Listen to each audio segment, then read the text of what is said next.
Opinions. Opinions are a bit of a difficult topic when it comes to the internet. Everyone seems to have one, though no one can agree on anything.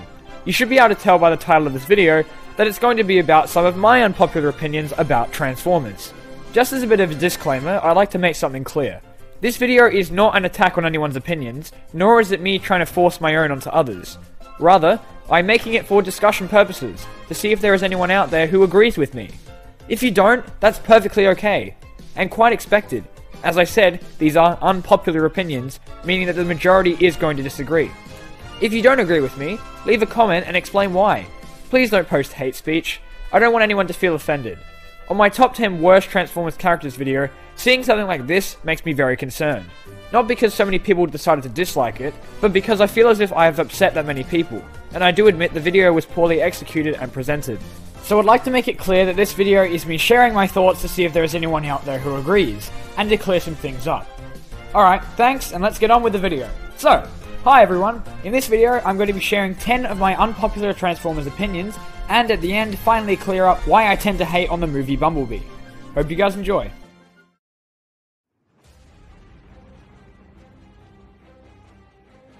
Transformers Cybertron was one of the first Transformers shows I ever saw, and was the current Transformers series out at the time when I had first gotten into the franchise. I didn't actually watch all of the show until I was older, however. And I have to say, I have no nostalgia for the show at all. In fact, I think it's really poorly made. I know a lot of people really like Transformers Cybertron, so I'll try not to offend anyone, because it is certainly far from awful. I just think the way the animation and the fights are done weren't very good. Characters were almost as stiff and blocky as those in Energon. All of the voices were really weird for some reason. The Autobots wage their battle to destroy the evil forces of the Decepticons. And the show had an annoyingly large focus on stock footage and announcing attacks before they are performed in a very anime-like fashion. On that note, I rather enjoyed the 2001 Robots in Disguise cartoon, and that show was even more of a culprit for shouting out attacks. So what do I know?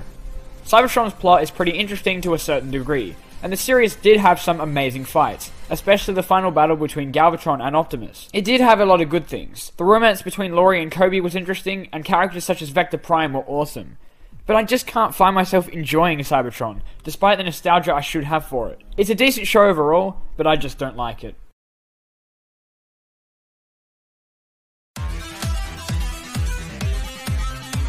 Though I hate to admit it, my very first introduction to the Transformers franchise was from the two worst Transformers shows ever. Transformers Energon and Beast Machines. Most Transformers fans would agree that one or the other is often the worst Transformers show ever to exist. Though in the case of Beast Machines, I would have to disagree. It's mostly due to nostalgia and personal bias, but I personally really liked Beast Machines. No, it is not a good show, but I like it. Though the appearance of the Maximals is easily the worst thing ever, and the show is both boring and uninteresting at times due to the dark tone of the show, I personally believe that the animation is improved as opposed to Beast Wars. The awesome score the show had, especially during action scenes, was awesome, and the epic final battle between Optimus and Megatron in the finale of the show was absolutely amazing. Beast Machines is nowhere near as good as Beast Wars. I can certainly agree with that. Though I would have to say it is a pretty good sequel overall, as it introduces characters from the previous show and had the cast doing their best to bring them back. The Viacon Generals being the Maximals and Waspinator blew my mind when I was a kid, and I still think it's pretty cool now. Beast Machines also has a ton of references to G1, such as the Plasma Energy Chamber and the key to Vector Signal. Overall, Beast Machines is a bad show, yes, but I like it.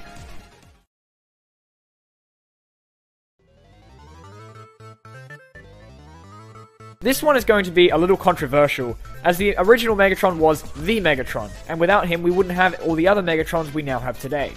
But looking back at the Generation 1 cartoon, it makes me realize how much of an idiot the writers made him. The only time he was ever threatening was in the 1986 movie, and I think that if the writers had treated Megatron as well as they did in the movie, he would have made for a much more threatening villain. But Megatron was portrayed as an absolute idiot in the original cartoon, coming up with ridiculous and stupid plans and retreating every 5 seconds. He didn't ever seem really threatening to me, and I think he was such a wasted character. Luckily, the Marvel comics portrayed him much better, even though in that he seemed to get beaten up a lot as well.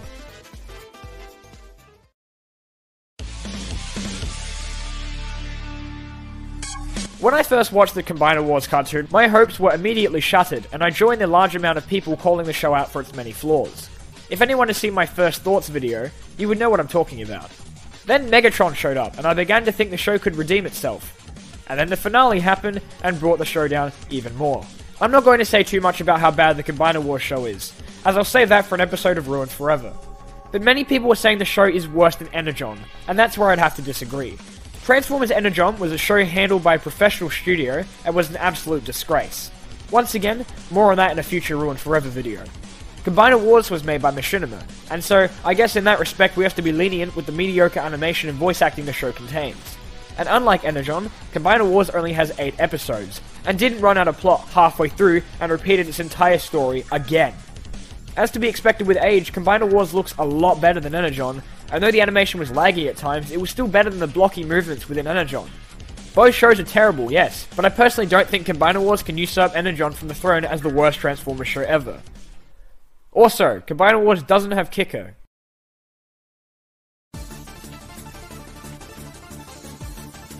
Another one that I know will really upset G1 fans, but I personally really like the whole Megatron as an Autobot arc in More Than Meets the Eye. He is absolutely adorable, I love it. Having Megatron as an Autobot, being the leader of the Decepticons, is so weird and surreal for any Transformers fan, and it's such a bold change that I have to commend IDW on the idea alone, but their execution of it was what made it work. Seeing Megatron struggle to maintain this new pacifism is endlessly interesting, and seeing his violent side show is even more shocking and terrifying, even though we should know what he is capable of. I know a common complaint is that he's not like Megatron at all, and that IDW has ruined his character. But IDW initially presented him as one of the most intimidating and badass Megatrons we've ever seen in the earlier runs, and I think that seeing him reach this point of redemption is fantastic. Seeing characters' reactions to him is also awesome, he's just so damn cute. Then again, I may be a little biased due to my love for More Than Meets the Eye, so I won't say too much about this one. But I really like Megatron as an Autobot, and don't want him to revert back to what he once was.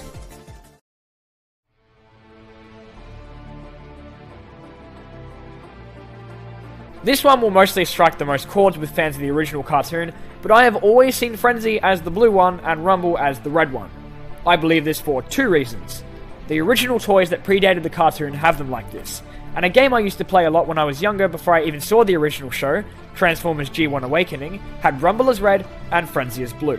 So when I was younger, I was led to believe this was the case, until I discovered the common inconsistencies the series tended to have with them. Yes, I know the original G1 cartoon has Frenzy as red and Rumble as blue, but for me it just seems wrong. So, sorry if this clashes with how people see the two. I just tend to refer to them as a group to avoid angering people.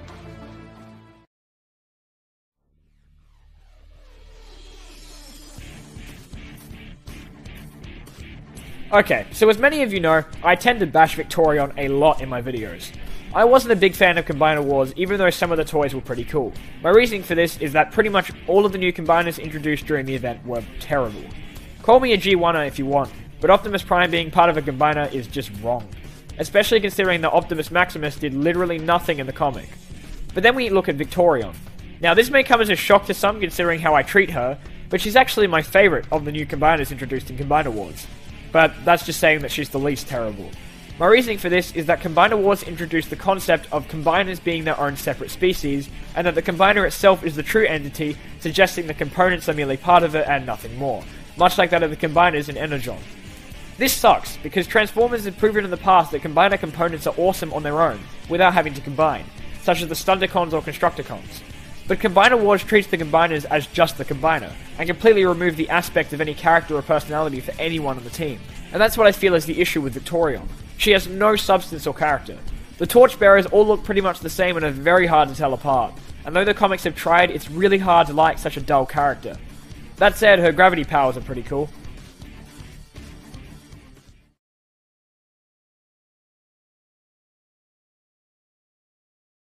Okay, I thought it was a decent game. Terrible story, yes. Paled in comparison to the previous 2 games, also yes. But it wasn't that bad, guys, come on.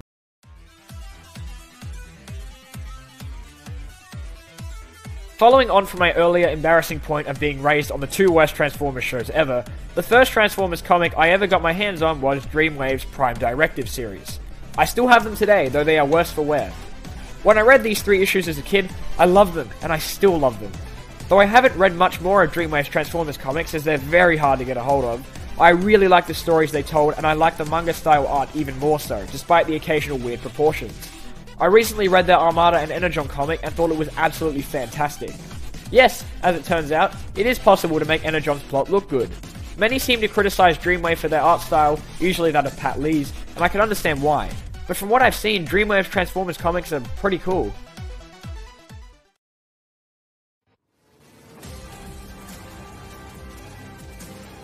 And finally, the moment you've all been waiting for. I think I have some explaining to do. In my top 20 shocking Transformers deaths video, I joked multiple times that I wish Bumblebee was killed in the Michael Bay movies as opposed to, say, Ironhide. And I do apologize for how blunt and rude I was. I didn't even consider how rude I was sounding to the many people out there who do like Bumblebee. So if anyone's watching this and has seen that video, I do apologize. But I would like to explain my side of the story. First things first, I don't hate Bumblebee. He is one of the most intriguing Transformers characters and has only improved with age. I also do not hate the live-action Bumblebee.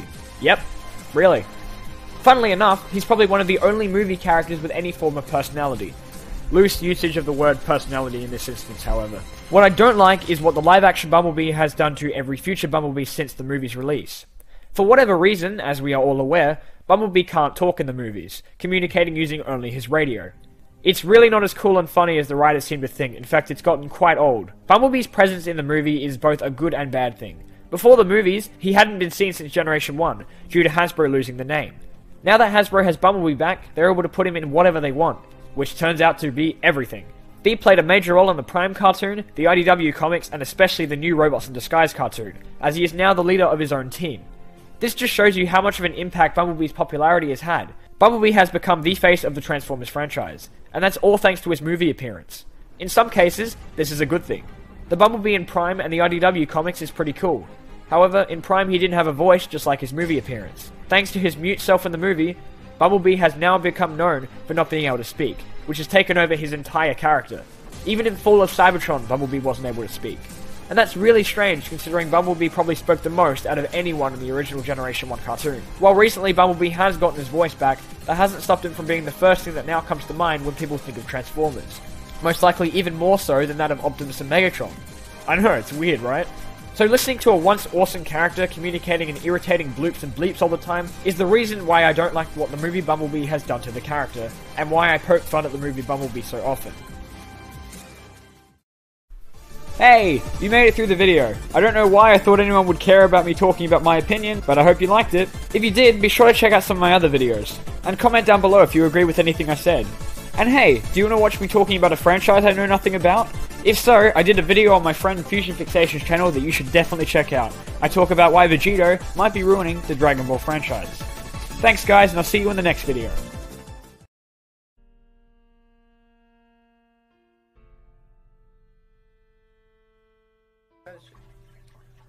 Transformers has its fair share of awesome characters, but there are always characters left unappreciated and are given no attention.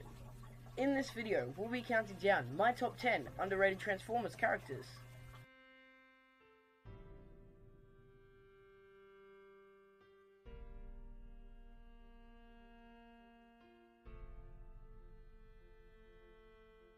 My number 10 choice may come as a surprise, considering how well known these two seekers are.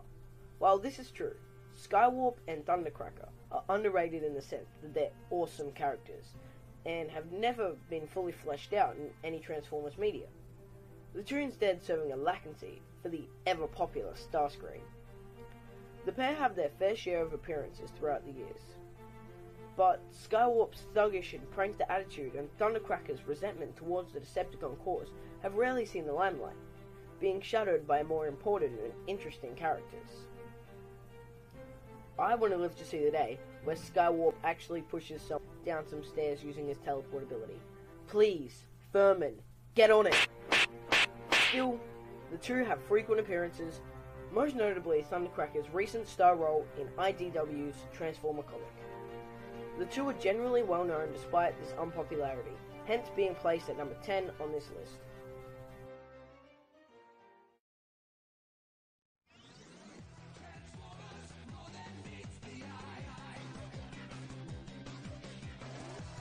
Despite Energon being one of the worst shows in existence ever, it still managed to include a few awesome characters, one of these being Conflicted Autobot Soldier Inferno. Inferno spent a majority of the series as a quiet, dedicated soldier, always spouting some generic and cliche lines in his constant monologuing, relating to the patience required to get the perfect shot in battle, and other things like that. At some point in the show, he encounters Megatron, who places a virus in his system, causing him to be influenced by the tyrant's evil thoughts. The next few episodes were spent with Inferno questioning who he was and whose side he was on, displaying real character development for Inferno. Eventually, he gave his life for the cause, burning up in the sun for the greater good.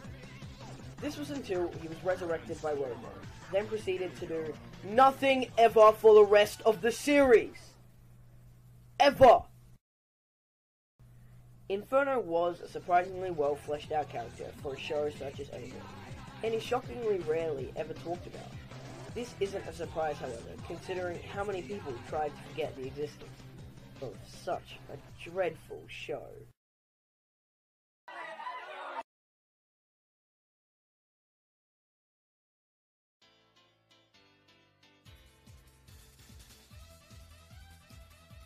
Everyone knows Laserbeak.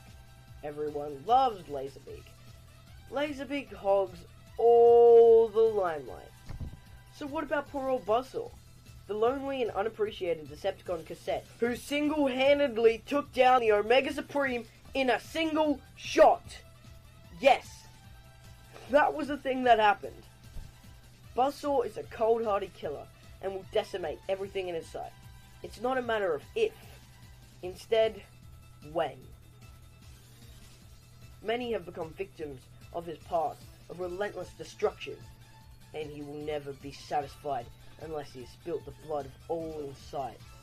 Buzzsaw is arguably the most powerful Decepticon of all time. Forget your Bloodjohn and your Thunderwing. Beware the sight of the robotic condor heading towards you. It's then you know you're about to die a horrible, brutal death.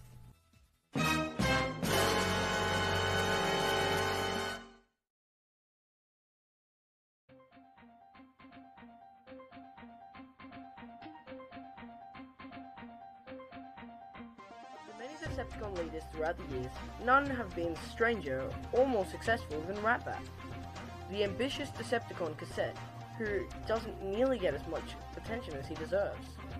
Despite his small size, Ratbat is a manipulative and intelligent being, fixed to rule a team such as the Decepticons. Though he began in the Generation 1 comic as a simple fuel scout, he evolved into the skilled backstabber that he is, doing a better job of being Starscream than Starscream himself. In Starscream's defense, around the time he had become an all-powerful being who was doing a great job at ridding the Marvel Comics old products and obsolete characters. So, Ratbag's interesting character had gone mostly unappreciated by fans, despite his usually prevalent roles in the Transformers fiction.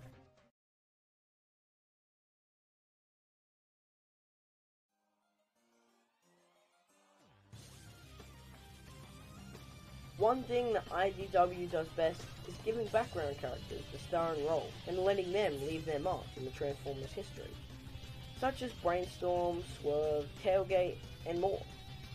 One of these include Rewind, one of Blaster's 4 cassettes who's barely made any appearance throughout many years of Transformers. Rewind was recently given the star role in More Than Meets the Eye, being an adorable Sparkmate of Chromedome, even receiving his own tragic death scene before coming back several issues later. His brother Eject, however, has received zero love ever since his debut in Transformers the movie. Eject has gone almost unmentioned throughout the years, save a major role in one of the G.I. Joe's Transformer crossovers. Eject's sport-loving attitude and hilarious character have rarely seen daylight. Unlike his brother, Eject is an able fighter and is eager to take on any Decepticon standing in his way, no matter their size. If one thing's certain about Eject, however, it's that he's ready for some football! No one's gonna get that joke.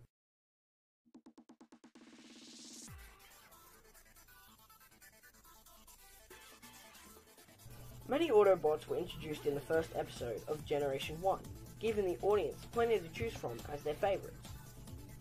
Many kids went with the immensely popular characters such as Bumblebee and Sideswipe.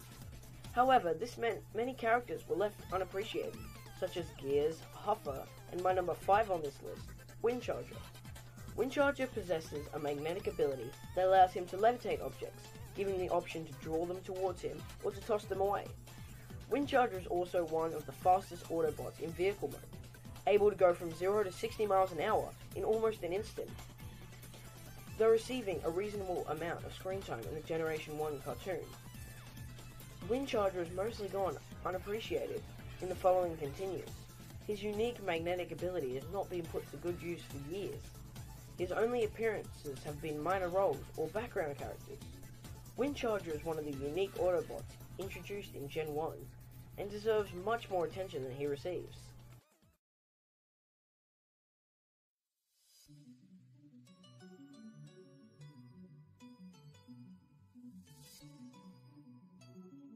If you thought Windcharger had it bad, by the time these mini Autobots appeared on the scene, both the Generation 1 cartoon and comic were clogged with characters. Cosmos was the only Autobot who was space-worthy at the time, with an interesting character who inside feels lonely and unappreciated. Though like many others on this list, Cosmo has his fair share of starring roles. He goes nearly unmentioned by most fans, overshadowed by cooler characters. In recent years, Cosmo has received more attention. As a result, the IDW, doing what they do best, recently gave Cosmo a starring role in the Transformers comics, where he's a part of the Prowl unit on Earth.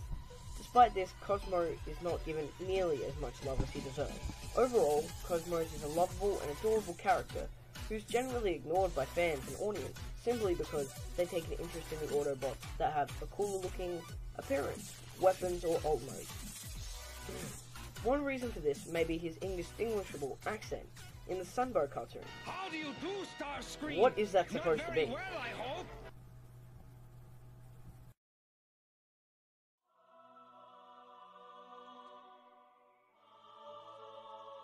Every Transformers show has their Starscream character, the ambitious, sneaky, and manipulative Decepticon or Predacon who plots against their leader in the shadows. Majority of the time, they get close to succeeding.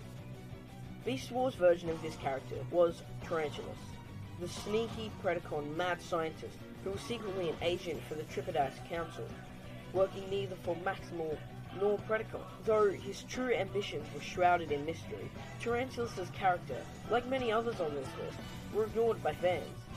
Though it is normal for a Beast Wars character to not reappear in any of the future Transformers continues, due to their animalistic appearance, Tarantulas seemed like an interesting enough character to reuse, though this proved not to be the case. That's not to say that at the time of Beast Wars airing, he was uninvolved or ignored. However, in recent years, Tarantulas has been forgotten, and he has not made a major appearance since Universe 2003 comics. Tarantulas needs to make a comeback, as his mysterious and psychopathic demeanor has definitely been missed by those who remember him.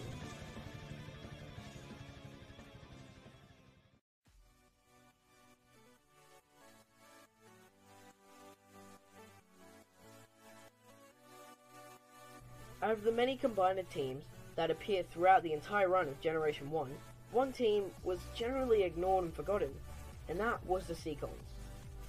Not appearing in the cartoon and only lasting 4 issues before being axed out of the comics, the unlucky C-Team was completely unused throughout the Transformer franchise, only receiving minor appearances and brief mentions.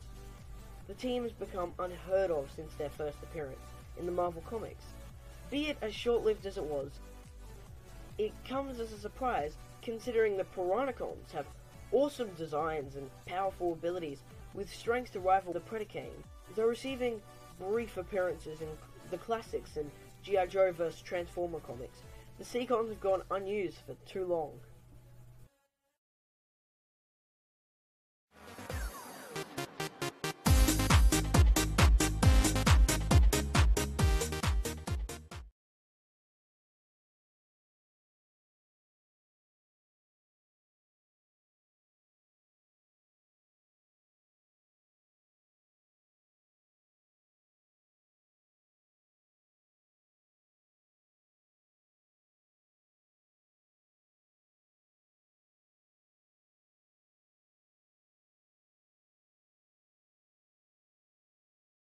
spot on this list is the hilarious and aspiring Predacon Skybite. Second in command to Megatron, all Skybite ever wanted was to impress his leader, always striving to be the best on his team.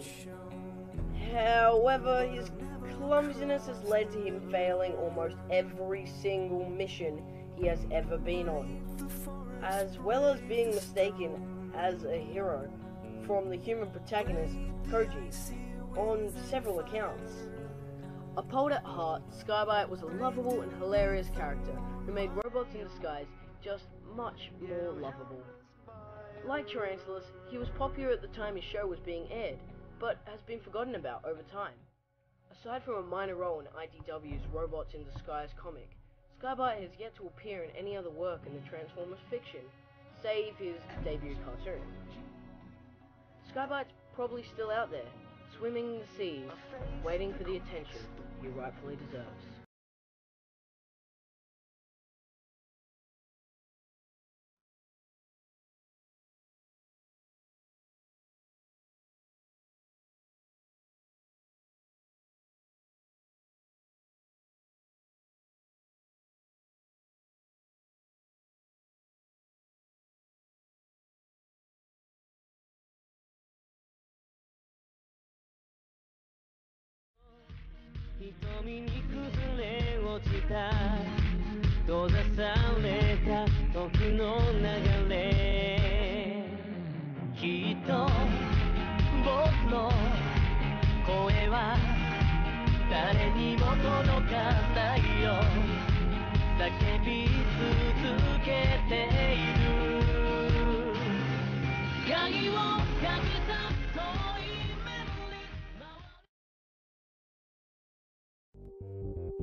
Issues of importance, like which planets to devour and whose solar system to enslave, I see no reason why we shouldn't have a successful partnership. You always did like the sound of your own voice. I can't wait until Unicron blasts you to pieces and I scatter your dust all over the universe!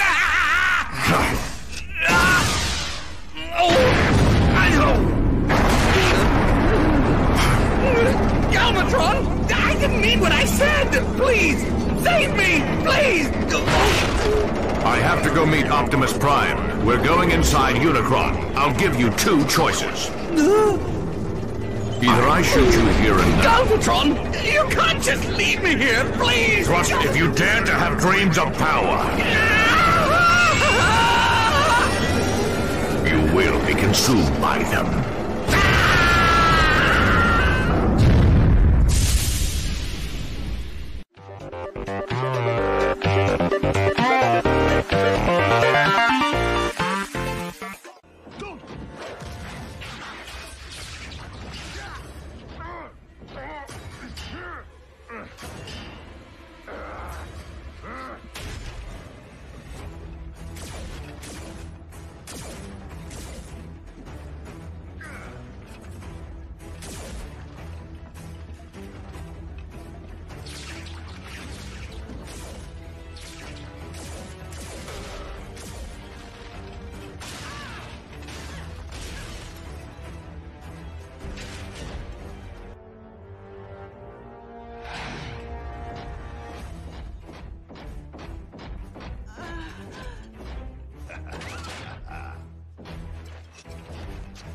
Easy prey.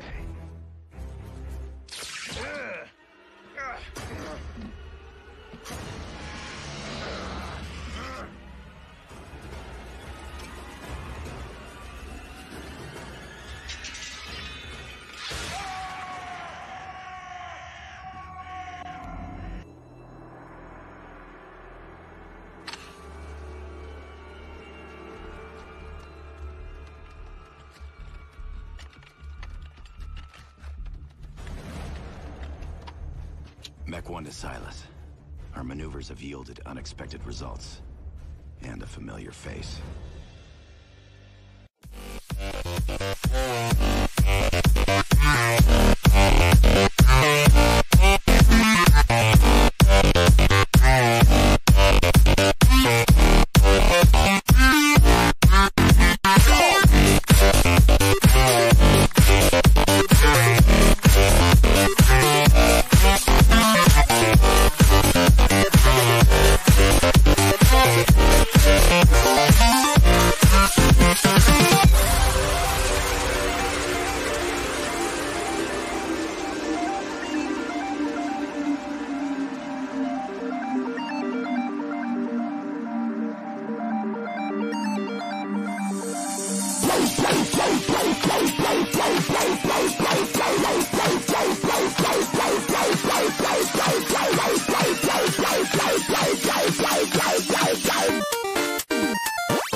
We gave him a hell of a run.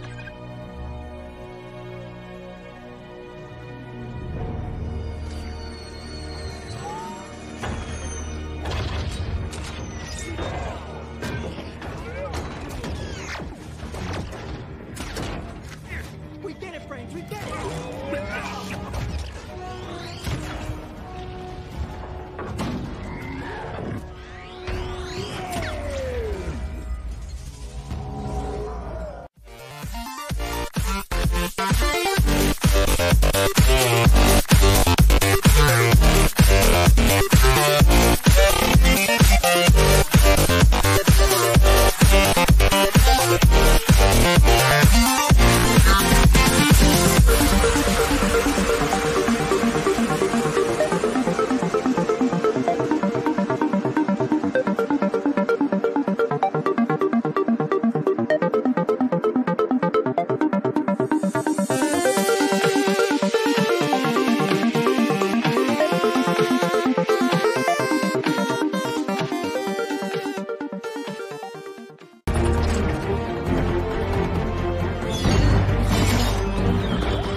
Truce.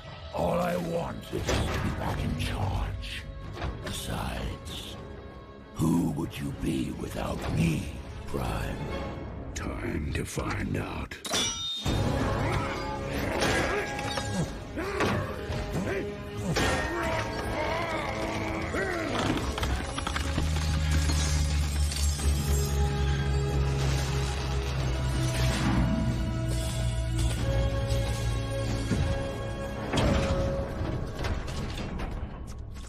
Optimus, all I ever wanted was the survival of our race.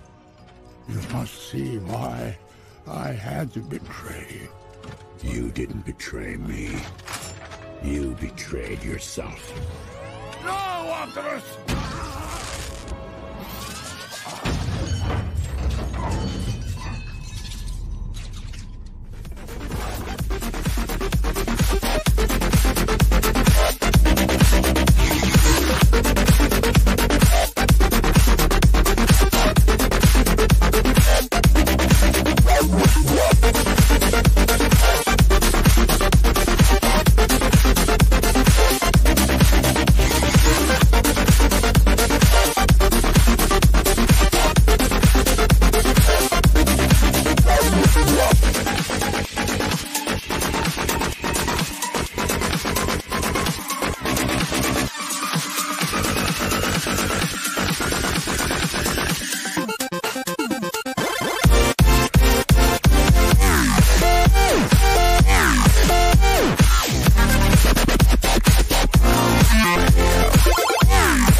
No, God!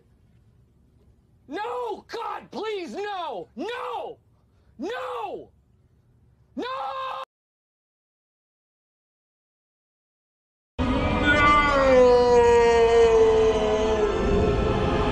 Transformers is a franchise filled with tons of amazing characters. Unfortunately, with every good character, there comes a character equally as bad.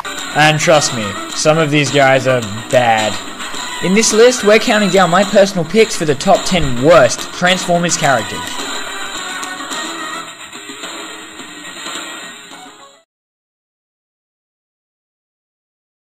Dirge is one of those characters who has this annoying tendency to die a lot. Like, actually, how often does he die? Well, about once per story he appears in. It's almost compulsory for him to get killed. It's even become a running gag for Transformers authors to kill him off. I mean, even when he's personally selected by Unicron himself and given special powers, he still gets himself blown to smithereens. And not even in his own universe. Ah, Simon, you heartless monster. The only exception is the IDW comics, where in a cruel twist of fate, Dirge's teammates Ramjet and Thrust are killed while he remains alive. It almost makes me feel sorry for Dirge, but then I remember all he does is die, and suddenly that P disappears. I was going to have Cyburn from Robots in Disguise at this spot, considering how irritating he is. Not to mention his unhealthy obsession with red sports cars that plagued the show once an episode, but then I remembered this guy. Wedge is an interesting case. He sort of took over from Cyburn as Kid Appeal character of the show about halfway through Robots in Disguise, and being the leader of the build team, Wedge has to manage his team and grow and learn as a character and all that. Unfortunately for both him and the audience, Wedge does nothing but get captured. By like, everyone. Ever. It's actually kind of uncomfortable after a while. He simply tries too hard to be the character the audience loves and cares about, and tragically does not succeed. Thankfully, Wedge does not share Sideburn's ridiculously excessive screen time throughout the entire show, and his even more ridiculous obsession with red sports cars. Actually, you know what? Sideburn's worse. Way worse. A lot of people are going to disagree with me on this one, but personally I find Computron to be the most uninteresting combiner of the many Transformers jest holds. My reasoning? He has to do a maths equation before he does anything. I am not joking. Estimated probability of victory in 1-to-1 combat, 48 point. Let's also take the time here to establish the fact that he was created by Grimlock of all people. Yes, the very same Grimlock that has no idea how the English language works. I mean, maybe he did have his intelligence boosted, but let's forget about that for a sec. Computron, while massively intelligent as opposed to his other combiner brethren, lacks the capacity to do anything unless he creates something to rival that of Einstein's theories. E equals MC, for the love of God, Computron, just do something!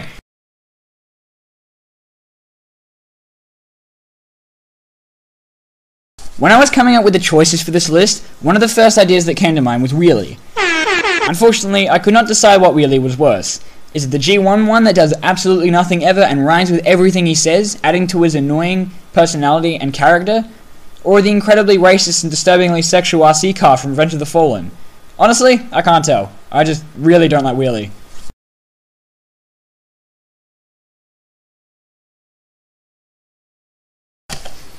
I honestly don't think this one needs any explanation. Hotshot was hated by literally everyone when Armada first aired, and unfortunately for most, by the time he redeemed himself at the end of the show, but not in time for Energon apparently, people were already put off by his irritating attitude and idiocy that led to the Autobots losing many battles. His headstrong personality and inability to realize when the odds are against him has led him into many sticky situations, some of which he may have not returned from if it weren't for his fellow Autobots saving him time and time again. Hotshot's long line of embarrassing moments and mistakes include pissing off Wheeljack way back on Cybertron when he left him to die, literally handing the Star Saber to the Decepticons when he stormed their base alone, trusting the most suspicious looking Transformer ever, and then being legitimately shocked when he turned traitor. Surprise, motherfucker! Getting the crap kicked out of him by Scavenger multiple times, causing the almost as annoying Sideswipe to join the team, and then spend the entire duration of his screen time fangirling over him, and much, much more. And lucky for us, Hotshot has the most screen time than any other character in the show. And he's Optimus' choice for next in line for the Matrix. The real victim here is either Optimus or the audience. I honestly don't think this one needs any explanation. Hotshot was hated by literally everyone.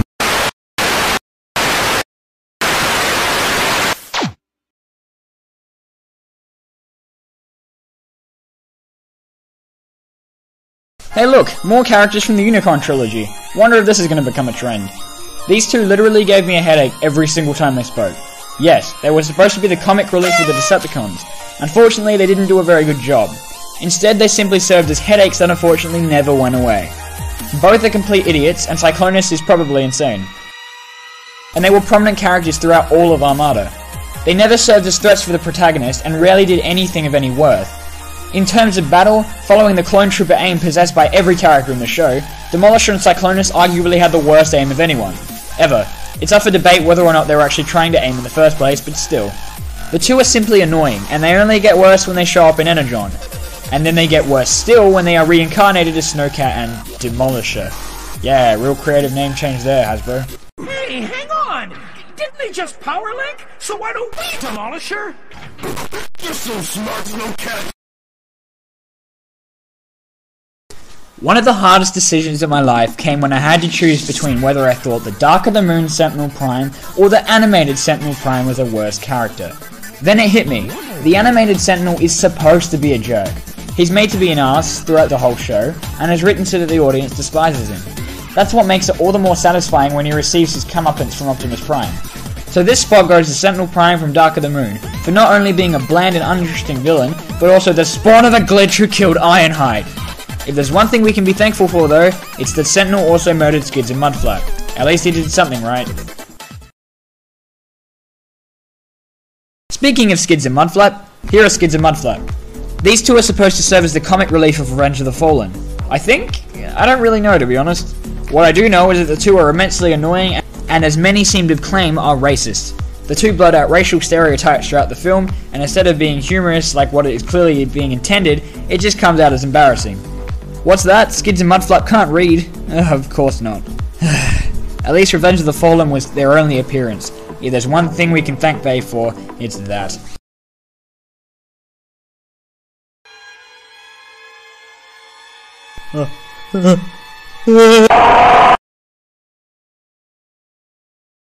Sadly, I could not include every single character from Energon at this spot, so I had to pick one. And honestly, it wasn't as hard as I thought. One character stood out from the rest, and he is without a doubt the worst. And that character was Ironhide.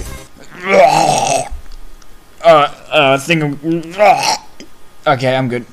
Ironhide from Transformers Energon is my #1 pick, because he is by far the worst character in Transformers history.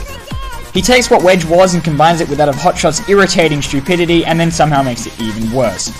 Ironhide was unfortunately not only the kid appeal character of Energon, but also the one that the writers attempted to give character development to. As a result, we are given this irritating mess of the character made worse by the broken translation from Super Link and Energon, and we are left with Ironhide. I'm not even kidding when I say 50% of this guy's lines are just shouting the name Kicker over and over. No, seriously. Go watch Energon. Actually, no, don't go watch. I cannot describe in words how infuriating he is. He makes watching Energon at least 100 times more unbearable, and that's saying something. He legitimately does nothing of any importance throughout the show, and for whatever reason the 3 fans he amassed that followed him for like an episode or so, he allowed to be killed by Scorponok without any remorse. A character that Ironhide couldn't even reason with properly. And in a rare moment of sentiment in the horrible journey that watching Energon was, when Demolisher sacrificed himself for his leader and exploded, and when he asked Ironhide, of all people, to remember him, the idiot cracked a joke. I cannot make this up. Ironhide from Energon, don't get me wrong, I love all other incarnations of the guy, is without a doubt the worst Transformer character ever, if not of all time. He's gotta be up there with people like Yamcha and Magikarp. I mean, even Hotshot hates the guy. Hotshot! Ugh!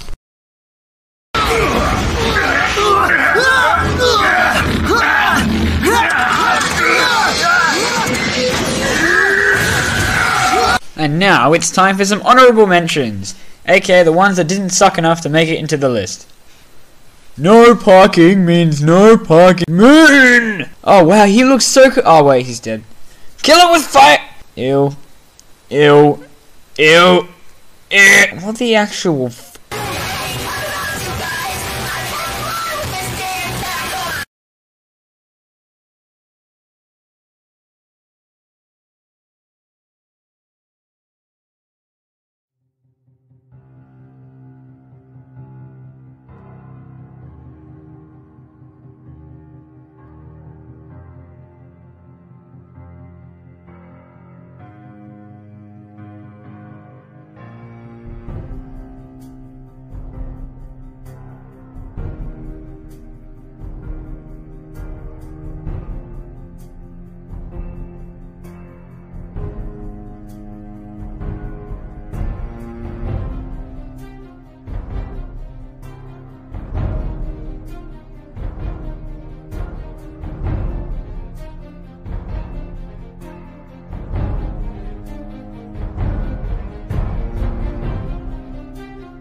questions?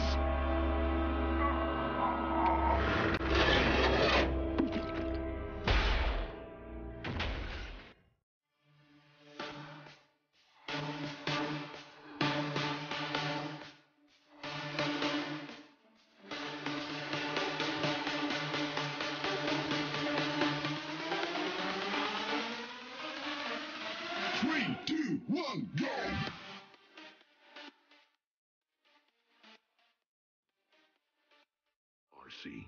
What did you see? Not Cliff. At least, not anymore.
Three, two, one, go!